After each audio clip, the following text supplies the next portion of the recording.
Hello and welcome to today's stream.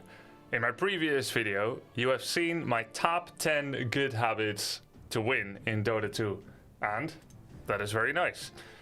But there are players that want to win and there are players that want to lose. And for that particular group, I have another list for you.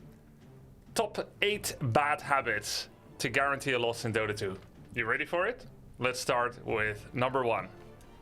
Deciding early on that the game is lost. Fucking team. What is this fucking team? What are you doing? Jesus. I will always mute someone that cannot control their emotions 2 minutes into the game. Now, not everyone is smart in life. I realized this early on when I excelled in my kindergarten among my peers at figuring out problems. Usually problems with other people. Like that one girl that kept miscounting the dice roll in the board game Ludo. So with an above average intelligence, it's understandable how it is that some other people cannot always detect when a game is already lost as early as I can. By calling GG early in all chat and in voice, anywhere from before the game began, during draft, or up to 10 minutes game time, I put my superior intellect on display by illustrating my understanding that the game is irrevocably lost early on already. I can see this coming because I get how the game works on a deep level with all of its layers of complexity. And I've analyzed that comebacks from here on out are impossible. Now, of course, I continue to play to avoid the punishment of abandonment and don't get reported for that. Plus, I want to be there when the train wreck explodes. And I'll make sure that the train is going to wreck and that the train wreck is gonna explode by making a number of plays. Low reward, high risk plays. The reason that low reward, high risk plays work is because after all, this would be the only way that we could possibly turn the game around. The opponent wouldn't expect it, right? Of course, it can't be turned around, but if it is going to be turned around, it'll be by some of these unexpected plays, like hitting and backdooring an enemy tower that still has backdoor protection and doing it alone. They would expect I would never do something like that alone, and therefore it might just work. And my allies say we're losing because I'm doing plays like that, suicidal plays, but I think it doesn't really matter. We lost this game 67 minutes ago anyway, during draft. So when our throne blows up and the enemy throne is at 10% life, there's nothing we could have done. I knew we were going to lose that game. After all, I called it at 2 minutes into the game. This is why I've been AFK for the last 3 minutes with Shadow Amulet, Silver Edge, 3 smokes, and all of our team's neutral items and wards. Number 2. Deciding early on that the game is won. Sometimes when you've won, you just know it. It's time to accept it so that you can enjoy the rest of the game leisurely. If an enemy Naga Siren abandons at 3 minutes into the game because she died once, you're now in a 5v4. This is practically unlosable. Everything is going to be easy from now on out. Everyone can play in whichever way they like, together, apart. The enemy is probably going to fold over from lack of morale. The lack of having their carry, the lack of a 5th player. In fact, they're so demoralized, they're probably not going to put up a fight at all. So all we have to do is the bare minimum, which will save us energy for the next game. They're so demoralized. Now, trying to win in a 5v4 and playing at our best is actually bad for our image. It's a little embarrassing to try hard like that when it should be quite easy anyway. We're already up a man. It's like playing football, enemy gets a red card, and you're 11 versus 10. It's practically unlosable. You don't need to run as hard. You don't need to pass the ball as much. You don't need to shoot as hard. It's pretty much just the ball rolls into the goal by itself at this point. Make sure to trash talk the enemy team on comms so that you can rub your hands together with your teammates in smugness, that they have no chance. Call out the enemies to demoralize them further. And remember that when you eventually win, which you will, don't be too happy about it. It's not worth much. It's embarrassing if you're too happy about it. So make sure to do everything half-assed from here on out. Do not communicate with your team in any productive way. If anyone ever finds out you did that, they'll call you a tryhard. Number 3, don't bother looking at the minimap.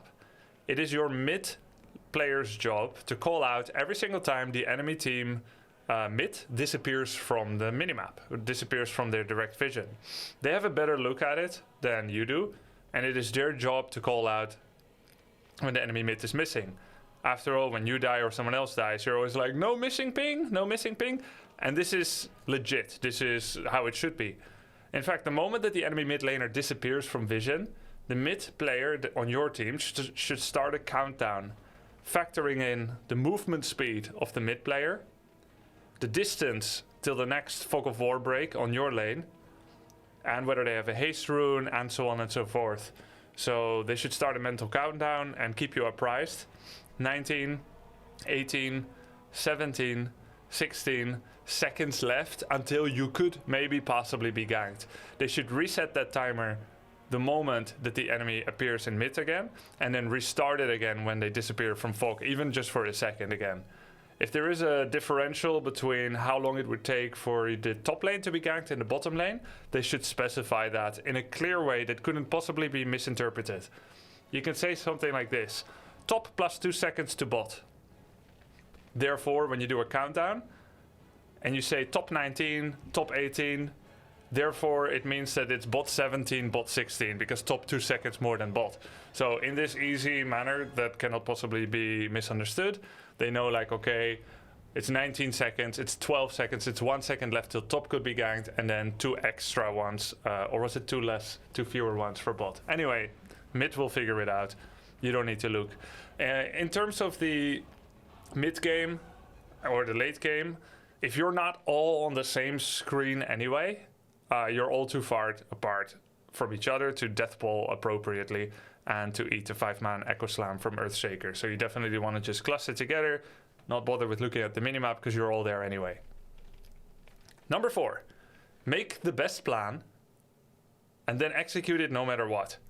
If the team is slow to respond or has information or opinions that I do not share, they're wrong. If you pick up a double damage rune as sniper, immediately advance to the enemy side of the map. You can kill them all no matter what. Your team needs to get with the program and push. If they're behind you and you're initiating, or your initiator is behind you, they're too slow, and your death that will happen is going to illustrate that they were too slow, and it will be an important learning moment for them. Likewise, if it's time to take Roshan and you're, say, support, you're Rubik, start hitting it and ping Roshan furiously. If no one else on your team comes, battle it in a manly one-on-one until one of you dies, Roshan or Rubik. Hopefully it's Roshan. Even if you die, the team will come to avenge your death, take Roshan, and so even in your sacrifice, you've still carried the game because now your team has secured Roshan. Number 5, farm hard as a support. When your cores keep dying in places of no vision, alone, it's best to ruthlessly farm the jungle directly behind them, so that you can be strong enough to carry the game yourself. Don't bother wasting money on support items like wards, force staff, or glimmer. Generally, as a support, the best thing you can do is to immediately rush Octarine and Aghanim Scepter.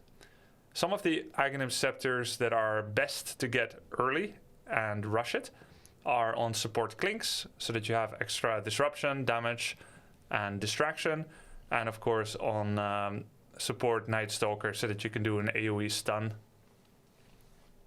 Number 6, always try to go for the throne if you've got a good feeling about it. Or really any feeling about it, neutral or bad. It takes a pro to recognize a winning opportunity where others only see regret, sorrow, and trauma. If you see the winning opportunity right now, you must be a pro. And pros can see winning opportunities where others can't, so it checks out. You call throne. If it doesn't work, your allies didn't execute well enough, which they can use as a learning opportunity for their execution. Going for megas would require you to push all the way back away from the high ground to take down the enemy tier 1 on both sides, and then the tier 2s on both sides. It takes too long, so it's best to just cut straight into the path and go for the throne. 10 minutes is too early anyway to take down the other tier 1 towers. Number 7, go for the high ground without rushing first. Roshan is a pretty tough opponent.